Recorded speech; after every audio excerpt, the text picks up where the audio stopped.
जय श्री हरि मित्रों। कहते हैं कि जीवन और मृत्यु दोनों ही ईश्वर के हाथ में हैं। लेकिन क्या आप जानते हैं, जब कोई अपना हमें छोड़कर चला जाता है तो उसकी आत्मा मात्र 24 घंटे के भीतर फिर से अपने घर लौटती है। क्या आत्मा हमें देखती है? क्या आत्मा हमसे कुछ कहना चाहती है? और आत्मा अपने घर क्यों लौटती है? आज लाडली के दीवाने चैनल पर हमें इन सभी प्रश्नों के उत्तर मिलेंगे। हम जानेंगे उस अद्भुत यात्रा के बारे में जो मृत्यु के बाद शुरू होती है, एक यात्रा जो जीवन से भी अधिक सजीव, दर्दनाक और रहस्यमयी होती है, जहां आत्मा हर उस भावना को अनुभव करती है जिसे वह जीवन भर अनुभव करती थी। आप सभी श्रद्धालु दर्शकों का हमारे YouTube चैनल लाडली के दीवाने में हार्दिक स्वागत है। हमारे चैनल पर आप पाएंगे धार्मिक उपदेश, आध्यात्मिक ज्ञान और प्राचीन ग्रंथों से जुड़ी गहरी बातें जो जीवन को सही दिशा देने में मदद करती हैं। अगर आप भी भगवद गीता, गरुड़ पुराण और भगवान श्री कृष्ण के अद्भुत ज्ञान को समझने के इच्छुक हैं, तो हमारे चैनल को सब्सक्राइब करें ताकि आप ऐसे और ज्ञानवर्धक वीडियो कभी मिस न करें। आइए आज की वीडियो शुरू करते हैं। अगर आपने हमारी प्रस्तुति गरुड़ पुराण भाग 1 नहीं देखा है तो पहले उसे अवश्य देखें, जहां हमने जाना था कि मृत्यु से पहले शरीर कौन कौन से संकेत देता है, यमदूत किस प्रकार आते हैं, आत्मा की प्रारंभिक यमलोक यात्रा कैसे होती है और कैसे यमराज के आदेश पर आत्मा को कुछ समय के लिए अपने पुराने घर भेजा जाता है। मित्रों, जैसा कि हमने पिछले भाग में जाना, जब कोई जीव मृत्यु को प्राप्त होता है तो यमदूत उसकी आत्मा को अपने नियंत्रण में ले लेते हैं। फिर आत्मा यमपुरी की ओर यात्रा करती है। यमराज की आज्ञा से उसे एक बार फिर इस मृत्युलोक में अपने घर लौटने का अवसर मिलता है ताकि वह अपने परिजनों को अंतिम बार देख सके। यह वापसी कोई आसान यात्रा नहीं होती, यह एक अत्यंत कष्टदायक, दर्दनाक और पीड़ादायक यात्रा होती है। जब आत्मा यमदूतों के साथ अपने घर लौटती है तो वह देखती है कि उसका शरीर निर्जीव पड़ा है। उसके अपने रो रहे हैं, विलाप कर रहे हैं, छाती पीट रहे हैं। आत्मा उन्हें चुप कराने की कोशिश करती है, चीखती है, पुकारती है, लेकिन कोई उसे सुन नहीं सकता। वह रोती है, चिल्लाती है, अपने निर्जीव शरीर में फिर से प्रवेश करने की कोशिश करती है, लेकिन यमदूत उसे मजबूती से पकड़ कर रखते हैं। वह शरीर में लौट नहीं सकती। अब आत्मा 13 दिनों तक अपने ही घर में अपनों के बीच रहती है, रोती है, विलाप करती है और अपने प्रियजनों को दुख में डूबा देखकर स्वयं भी गहन पीड़ा में समा जाती है। और यहीं से आत्मा की सबसे कठिन यात्रा की शुरुआत होती है। जैसे जैसे समय बीतता है, आत्मा को तीव्र भूख और प्यास सताने लगती है। गरुड़ पुराण बताता है कि मृत्यु के बाद आत्मा का भूखा प्यासा रहना स्वाभाविक है, क्योंकि अब उसका सूक्ष्म शरीर बनना शुरू होता है। इसी वजह से धर्मशास्त्रों में पिंडदान और जलदान का विधान बनाया गया है। अब आप सोच रहे होंगे, पिंडदान क्या होता है? पिंडदान का अर्थ है पितरों के लिए अन्न और जल अर्पण करना। यह अर्पण आत्मा को शक्ति प्रदान करता है और उसके नए सूक्ष्म शरीर का निर्माण करता है। हर दिन का पिंडदान 4 भागों में विभाजित होता है। 2 भागों से मृतक का सूक्ष्म शरीर बनता है, एक भाग यमदूत ले जाते हैं और एक भाग मृतक को भोजन के रूप में प्राप्त होता है।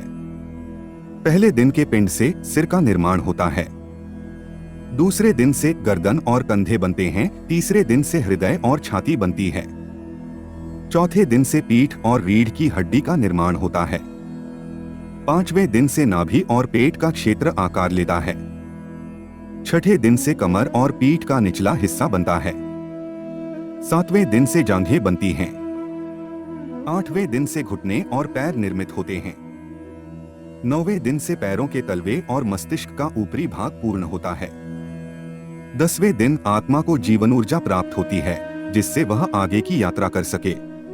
यह 10 दिनों तक आत्मा का पुनर्निर्माण चलता है। इन 10 दिनों तक आत्मा भूख और प्यास से व्याकुल रहती है। अगर पिंडदान विधिपूर्वक नहीं किया गया तो आत्मा की भूख और पीड़ा लगातार बढ़ती जाती है। 11वें और 12वें दिन आत्मा को विशेष अन्न और दान के माध्यम से भोजन दिया जाता है। 13वें दिन जब आत्मा का सूक्ष्म शरीर पूर्ण रूप से बन जाता है, तब उसे यमलोक की कठिन यात्रा के लिए विदा किया जाता है। इन दिनों दान किए गए अन्न, वस्त्र और जल सब प्रेत के नाम पर अर्पित किए जाते हैं। क्योंकि मृत्यु के बाद शरीर नष्ट हो चुका होता है और आत्मा प्रेत कहलाती है। अब आपके मन में यह प्रश्न आ सकता है कि अगर किसी आत्मा का पिंडदान न किया गया हो तो क्या होता है।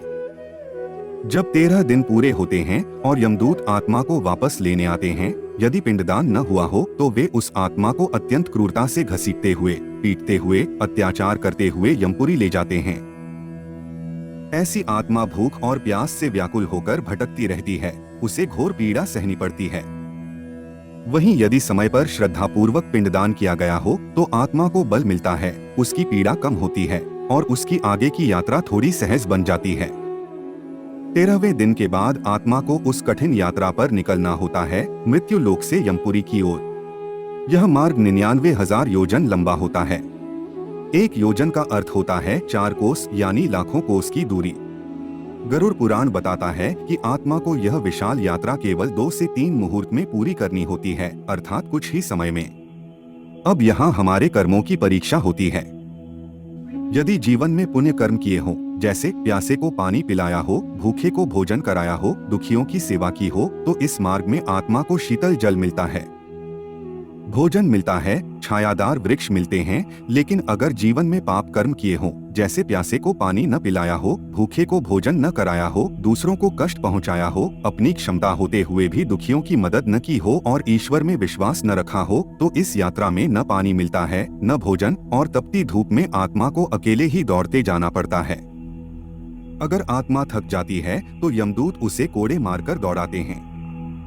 वह भूख प्यास से तड़पती हुई आगे बढ़ती है। यह यात्रा अत्यंत कष्टकारी, दर्दनाक और दारुण होती है। इसलिए गरुड़ पुराण हमें सिखाता है, जीवन में धर्म, सेवा, दया और प्रेम को अपनाइए ताकि मृत्यु के बाद की यात्रा सरल और सुखद हो सके। तो मित्रों, मृत्यु केवल अंत नहीं, यह आत्मा की एक नवीन यात्रा का प्रारंभ है। एक ऐसी यात्रा जिसमें केवल हमारे कर्म ही हमारे साथ जाते हैं। इसलिए आज ही अपने जीवन को धर्म, सेवा और प्रेम से भर दीजिए ताकि जब यह अंतिम यात्रा शुरू हो तो आत्मा शांति और प्रकाश के मार्ग पर अग्रसर हो सके। अगर आपको आज का यह रहस्यमय ज्ञान पसंद आया हो तो इस वीडियो को लाइक करें, अपने मित्रों व परिवारजनों के साथ साझा करें और चैनल लाडली के दीवाने को सब्सक्राइब करना न भूलें। अगर आपने भाग 1 नहीं देखा है तो अभी जाकर देखें ताकि इस रहस्यमय यात्रा को पूरी तरह समझ सकें। और तैयार रहिए, गरुड़ पुराण भाग 3 इंच में हम जानेंगे कि आत्मा की इस यात्रा में कौन कौन से अद्भुत नगर आते हैं, कौन कौन से रहस्यमय स्थान आत्मा को पार करने होते हैं और कैसे आत्मा अपने कर्मों के अनुसार अलग अलग लोकों में जाती है। हम आशा करते हैं कि यह ज्ञानवर्धक जानकारी आपको पसंद आई होगी। अगर आपको यह वीडियो उपयोगी लगा हो तो लाइक जरूर करें और ऐसे ही आध्यात्मिक ज्ञान के लिए हमारे चैनल लाडली के दीवाने को सब्सक्राइब करना न भूलें। अगर आप पहले से हमारे साथ हैं तो आपका हृदय से धन्यवाद। फिर मिलते हैं अगले दिव्य ज्ञान के साथ। जय श्री हरि।